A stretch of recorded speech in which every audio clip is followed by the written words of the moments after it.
Hello everybody and welcome back to another episode of the Sir Alex Ferguson Challenge with West Ham.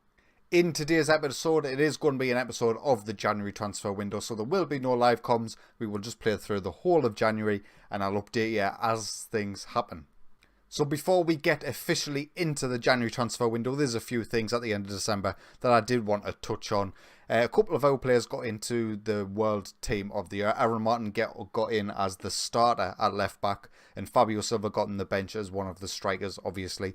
Just fantastic to be involved in this sort of thing. Our players have really come on a long way. The quality of players in our first 11 now is miles better than we were 3 or 4 years ago. And it's just great to see. Jaramillo claims North American Player of the Year award. He has sort of went down in my estimations in terms of this game time I'm giving him. He's only got 1 goal and 1 assist in 5 starts and 4 substitute appearances in the Premier League. But it's nice to see he's getting recognition despite the lack of game time he's getting at us. Now in terms of my plans for the January transfer window, obviously I'm not eyeing anybody up in particular. We do have a lot of our players wanted: Luis Felipe, Declan Rice, Aaron Martin, Sandro Tonali, Alexander Isak and Fabio Silva is always wanted. One of the things I can see happening is selling a centre-half of ours. We've got Luis Felipe, Reece Oxford, Jonathan Panzo and Markovic, who I would all consider selling. Actually, I take that back. Panzo and Reece Oxford I don't think I would consider selling, purely down to registration rules. There isn't an English player who I can see me signing to replace them to qualify for the registration rules. So Luis Felipe and Markovic could both be sold. Luis Felipe is the only one that is currently wanted. He's wanted by Inter Milan. He's worth 45 million. I would take probably about 45 million. And the reason I would is because of this Scottish centre-half at Celtic. He's called Josh Quinn. I will get him for £33 million because of his release clause. And he looks absolutely fantastic. And if I just compare him with Luis Felipe, I believe they are very similar going by the stats. Physically, Josh Quinn's got the better of him, same with speed. Vision goes a long way towards Luis Felipe. Attacking is even. Technical goes towards Josh Quinn, but then defensively, aerially, mentally defending goes towards Luis Felipe. But if you actually compare the stats side by side, obviously technically Josh Quinn is a lot better. Bar Markin. Markin is the only thing that is a standout for Luis Felipe. Obviously that's a key thing for a centre-half, but it's something we can work on, you know. He's only 20 years old. Mentally, a lot goes towards Luis Felipe. But we'll just highlight the key attributes for a central defender on defend. Positioning him is 15 to 16, not too bad at that. Determination 12 to 16, that is a bit of an issue. Decisions 15-15 equal. Concentration goes to Josh Quinn 14-13. Composure goes to him as well 12-11. Bravery 14-14. Anticipation 15-18 is a bit of a problem. And aggression 8-17, again a little bit of a problem. But having a less aggressive centre half is not necessarily that bad of a thing. You know, it is sort of a play style change. And physically, Josh Quinn has Luis Felipe. He's got less balance and slightly less jump and reach, but everything else he is better at. So that's the only real concrete thing I have going into the January transfer window. Obviously, if we end up selling any of our other players, we'll have to then dip in the market. We'll see how things go. So the January transfer window has ticked over. I've just rejected 3 offers. Loan offers for Declan Rice. Loans I'm not interested in. If they want to buy, they're going to have to put up the money. We have confirmed one signing, Stefan Todorovic, an 18-year-old right back who looks absolutely fantastic, actually. Really well rounded for an 18-year-old. I'll try and get him out on loan and see if we can get him some first team football under his belt. Hopefully, after a couple of seasons, he would probably make it here. I doubt we're still going to be playing the game at that point, but I'm not going to stop signing these type of players. And just a couple of other bits and bobs. Look at the Player of the Month award. James Pure wins it. Aaron Martin comes second. Fabio Silva comes third. That's the sort of stuff I love. In terms of young player, Brent Beckiard wins it. Martin Muckis comes second and Eric Aubrey comes third. We are dominating the award stats as we win Manager of the Month as well. So we have just played Arsenal away from home in the opening game of the January transfer window, and it was a dull affair. It ended up finishing 0-0 despite us being on top. We just couldn't find the goal, and disappointing to drop out of 2 points.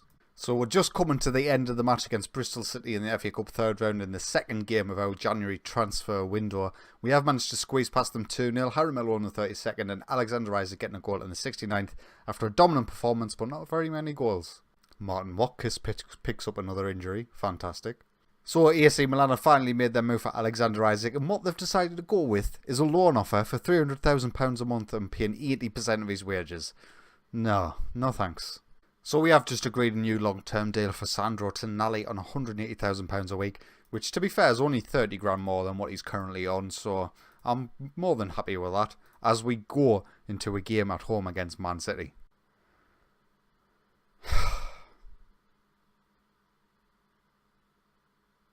I mean, what is this? Why are they coming back in with the exact same offer? Unbelievable. 4 minutes remaining in the match against Everton. And our season's kind of falling apart in this January transfer window. We're going to get beat again. This will be our fourth defeat of the season, and we will no longer be top of the Premier League. Liverpool will go above us after that defeat. I don't know what's happening. I mean, we've got injuries, right? Fabio Silva, Brent Beckier, Martin Watkins. They are all first 11, first team players, and they're all injured. But we've got more than enough quality to bring into the side to be able to beat those sort of teams. I mean, it's just... Can you remember a few seasons ago where we just couldn't score for toffee, no matter how much the stats favoured us? Just look at that. Dominated the game. They had 4 shots on goal. They scored twice. Man City dominated the game. They had 1 shot on target. Scored. I mean, it's... I don't know. Well, we've finally got a reason to do a bit of business. Joshua Wagnerman is out for 4 months, so he will miss the rest of the season. James Puerta is our only recognised right wing back at this time, so we're going to have to get somebody in. So, instead of going out there and spending the money on a new player, I'm going to recall Mario Tomaszek. Fortunately, I can do that during this January transfer window. There we go. Thank God for that. He will return to the club shortly. He will be our new backup right wing back. He's absolutely fantastic though, isn't he? He looks really, really good. He's more than good enough to be a starter in our side. Unfortunately for him, Puerta is playing so well in the attacking role that he's probably not going to get in, but what a backup to have. So we're coming to the end of our FA Cup 4th round tie against Watford. It looked like it was going to be another one of them games after Ryan Cassidy put them in front in the 27th minute. But in the second half we turned it on. Alexander Isak in the 46th, Igor Villalibre in the 53rd, Harry Milo in the 77th and George Mendler in the 79th. Means we're through to the next round. Well, it's a good job we got Tomaszek back, isn't it? James Puerta, 3 to 4 weeks. I'll see you soon. So, in order to get Tomaszek actually registered for the club, I've had to let go Pavao from the squad. He's the centre midfielder who hasn't actually played that many games because of just some of the other options we have. So, Celtic have come in with an offer to take him out on loan for, I think it was £250,000 per month, and his full allotment of his wages. So, he will be leaving the club due to Tomaszek coming back. Now, we've got another bit of an issue. I'm pretty sure Tomaszek will have been playing in the Champions League for Inter Milan. I'm sure of it. Let's have a look. See, yep. They're into the knockout rounds and no doubt he'll have been playing for them. So, causes a bit of an issue. He's probably going to be cup tied for when we get the knockout stages. And James Puerta is injured for the first leg against Atletico Madrid and probably the second leg as well. I think I'm just going to have to deal with it. I don't think I've got another option. I don't want to sign anybody else. It would have to be an English player if we did sign them in order to get them registered. So we're probably going to be a bit snookered in the first Champions League knockout round because of injuries. We'll have to wait and see. But we are fast approaching the end of January. Nobody's really popped up who interested me. Nobody's came in for any of my players, really. You know, the likes of all them that I wanted, none of them have had any offers apart from Alexander Isak, which have all been loan offers, which was just crap. So it looks like the January transfer window is going to be a bit of a dud. And that's it. The end of the January transfer window has come, and what a poor transfer window that was. Nothing really happened, and we lost 2 games in the league and drew 1 as well. So we're massively off the pace of what we were doing prior. We are 1 point behind Liverpool, who are now top. I cannot believe we've just let this slip the way we have. The injuries haven't helped. You know, we've been missing a lot of key players, but we've got the quality in this squad to handle an injury crisis. You know, the backup players are more than good enough to come in and do a job for us, but they just haven't been. We are struggling in terms of right wing back. As you know, Mario Tomaszek has come back.